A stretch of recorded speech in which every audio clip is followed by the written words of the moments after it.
Night in the Mediterranean wasn't truly dark so much as metallic. Starlight scuffed across a low swell, phosphorescence trailing the screws, and the war carried on anyway. HMS Barham, a veteran of another war, pushed east with the Mediterranean fleet on the 25th of November 1941, her turrets locked forward, crews at action stations, the smell of hot oil and cordite clinging to steel. She had done this before: convoy cover, fleet sorties, raids against Axis supply lines. Men knew the routine, the low thud of engines beating underfoot. The fleet zigzagged against the unseen. Lookouts peered into a sea that reflected the sky like a sheet of cold tin. Signals snapped between ships. Reports had filtered in of U-boats slipping from the west, stalking the lanes off the Egyptian coast. The admiral's plan was simple: screen the heavy units while destroyers sniffed the dark for a periscope feather. On Barham, the bridge kept a steady plot. The quartermaster felt the helm answer. The captain paced beneath a red-lit canopy, counting minutes in the turn cycle. Barham carried age and pride in equal measure. A Queen Elizabeth-class battleship rebuilt between the wars, she had fought at Cape Matapan that spring, her heavy guns hammering the night into daylight as Italian cruisers were found and finished. Bombs had fallen on her earlier that year. Men had patched and pressed on. The crew told stories about the old ship's stubborn luck. Sailors always do, because a story can be a talisman when the sea is stretching empty and your enemy is only a rumor. Just after 4 in the afternoon, the rumor resolved into geometry.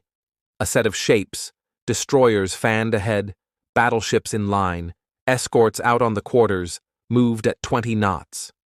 Beneath them, U-331 had crept into position. Periscope up, a slim ring of glass and water. Through it, the German commander saw the silhouettes he had come to hunt. He waited, measured angle on the bow, let the fleet advance until the rails and funnels filled his sight. When he fired, he loosed a spread, not a single shot, but a pattern meant to box a battleship in.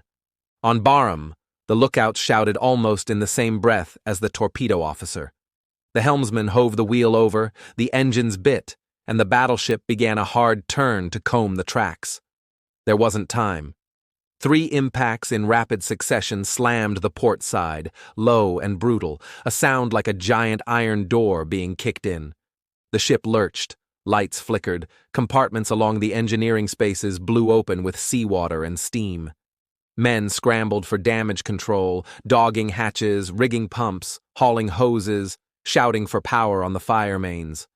The list deepened. A battleship is muscle and ritual. Every accident has a drill. But drills rely on seconds that Barham no longer owned. She took on a dangerous heel to port that threw men off their feet. Shells clattered in racks. The captain ordered counter-flooding to slow the roll. The ship answered, then kept going. Water poured over the armor belt as the horizon tilted into the decks. You could feel it, steel groaning, rivets working, the sick new angle of the world. As Barham rolled, the magazine spaces came toward the surface like lungs inhaling air. Flames licked through blown trunking. A sheet of burning fuel slid across the water and flared back against the hull. There was a moment, long enough for every man on deck to understand what might be coming, when the ship seemed to pause mid-roll. Then the flash ripped her open. The main magazines detonated in a thunderclap that punched a cone of fire and rust-red smoke into the sky and turned a 40,000-ton ship into fragments. The blast lifted turrets, split bulkheads, hurled boats from their davits, and folded the hull around a blossom of light you could feel on your face even yards away. Silence afterward is never clean. It is the hiss of steam and the slap of wreckage and the shouting of numbers for the boats. Destroyers clawed at the water as they came about, tossing cork floats, dropping scrambling nets, backing down to keep their screws from pulling men under. Survivors bobbed in oil, singed and stunned, some still clutching splinters of the ship that had been home.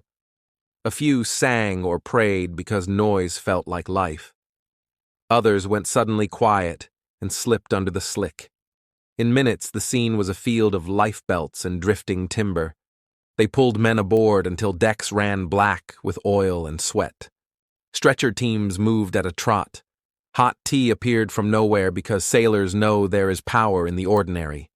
A stoker, eyes red from fuel smoke, asked after the engine room chief and was told the truth without ceremony. The roll call built a ledger of absence, messmates missing, gun captains not found, ratings whose names were shouted until breath failed. When the count settled, more than 800 were gone, and fewer than 400 pulled alive. War does not pause for sorrow. The fleet turned away, wary of more torpedoes. Officers drafted signals, dry language against a wet catastrophe. The footage shot from a nearby ship went into tins and a lockup, the reels labeled and sent up the chain. The Admiralty weighed more than grief. It weighed time and information. If the enemy knew how their boats had bitten, they would bite again with confidence. Families had to be told before headlines told them. So the loss lived behind doors for weeks. Letters written by careful hands, telegrams prepared, the rest locked away. When the announcement finally came, late in winter, it arrived with a bluntness that clipped breath. A battleship had been lost with heavy casualties. Then came the pictures. Newsreel houses carried the sequence. A ship in a hard port list, a sudden breath of smoke from the hull, and then the violent flowering of the magazines, the ship breaking in half beneath the blast, men and steel thrown like paper into the air. Audiences did not cheer or jeer, they stared. For months, posters had promised steadiness and sacrifice. Here was proof of what those words meant. The clip would become one of the most recognizable images of the naval war, copied and slowed and studied, but for the men who survived it, the memory was not a loop. It was the weight of a shipmate on a rope ladder, the rasp of a voice asking for water, the taste of bunker oil that wouldn't scrub off for days. It was the ache that settled in quiet hours, when the sound of a kettle could startle you because it rhymed with a distant blast. Those who went back to sea did so with the knowledge that a hull is not a guarantee, only a chance extended from one command to the next. HMS Barham's story is sometimes told as an ending. It is also a measure of everything that continued after. Convoys still running, submarines still prowling, destroyers still turning on a sixpence to throw a line to whoever was left. The film mattered because it made the abstraction of losses visible, and because it told families what words could not. Somewhere a mother recognized a hatband and a gate, and decided it was not her boy. Somewhere else a wife thought the opposite, and folded the uncertainty into a drawer, because that was the only place to put it. The Mediterranean went on being metallic at night. The fleet sailed again, smaller by one name, but taut with the same routines. Darken ship, sound off, test the phones, mind your sector. Men still cracked jokes under the guns, because human voices are a kind of armor too.